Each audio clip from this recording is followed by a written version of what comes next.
stare dictatorială în care ne aflăm.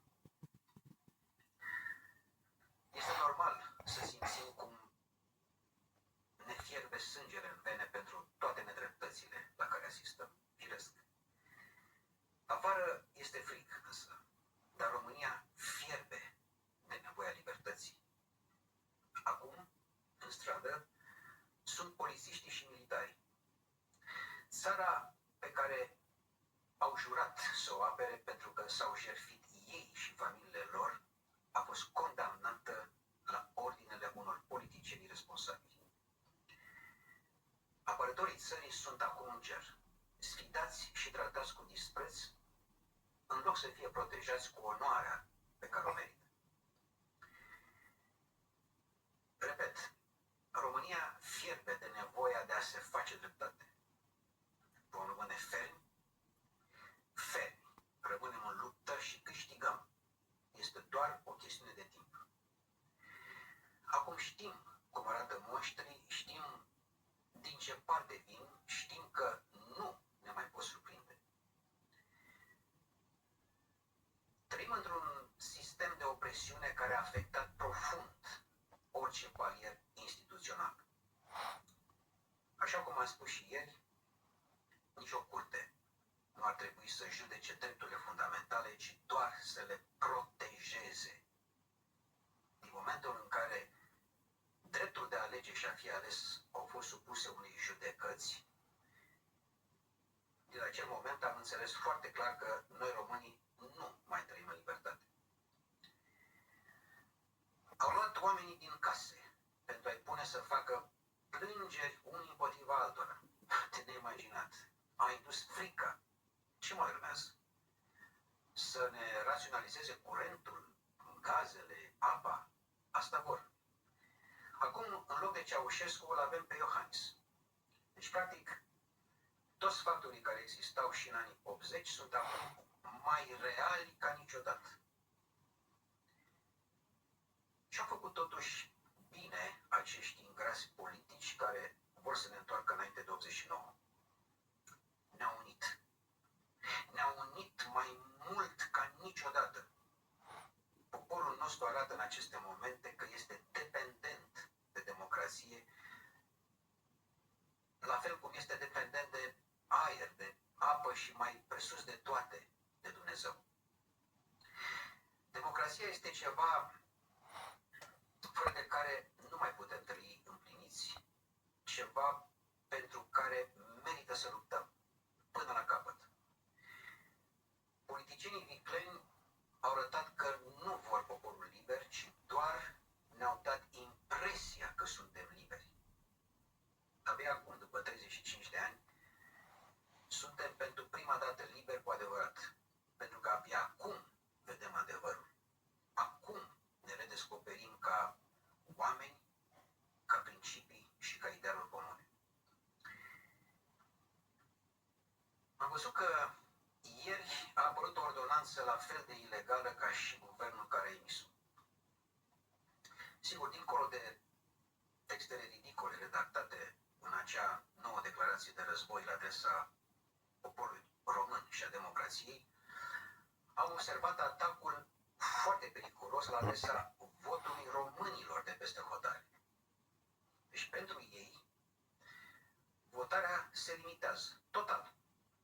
Partidele clasice sunt nimicite de libertatea și de voința românilor de pretutindeni de a reveni acasă prin vot și asta îi sperie. Teribil, îi sperie. Adică nu vor România acasă. Dovada este că guvernul ilegal tocmai a dat o hotărâre de a primi pe teritoriul României 100.000 de muncitori străini, în timp ce pe românii de peste hotare i-ar opri de tot să voteze dacă s-ar putea. S-a văzut acest lucru practic cu subiect și predicat. Ce sperați?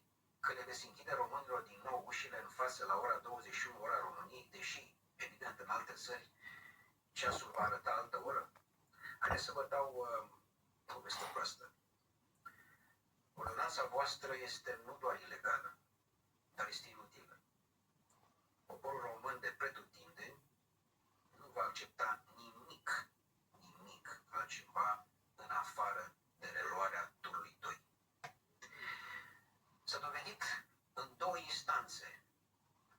existat nimic, nicio probă, nicio motivare care a justificat anularea alegerilor.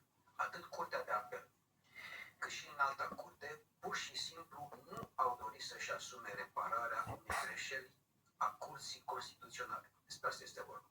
Pentru că, evident, nu este treaba lor să facă asta. Dar Curtea de Apel și în alta curte ne-au ajutat pe noi, poporul, să vedem cu toții adevărul.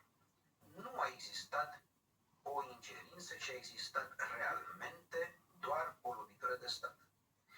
Cine a avut de câștigat din această lovitură de stat? Corupția și corupții, desigur. Doar ei. Nu-i voi mai nominaliza pentru că îi cunoaștem deja cu toții. Ceea ce Iohannis însă și haita lui cred că au câștigat prin decizia de azi a înaltei curți, evident că este greșit. De fapt, astăzi ați pierdut tot. Pentru că ați pierdut poporul român. Și cine pierde poporul român, atenție, pierde totul. Totul. Curtea Constituțională, practic acum, are obligația și motivația de a repara democrația. De a revizui decizia greșită. S-au depus cererile de revizuire, s-au depus zeci de mii de notificări. Cu siguranță că nu vom lăsa Curtea Constituțională să scape ocazia de a se îndrepta în fața noastră și, evident, în fața lui Dumnezeu. Curtea Constituțională să-și revizuiască decizia de îndată și să admită preluarea turului 2.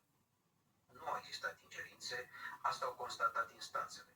A existat doar o eroare a lor și numai a lor. Putem accepta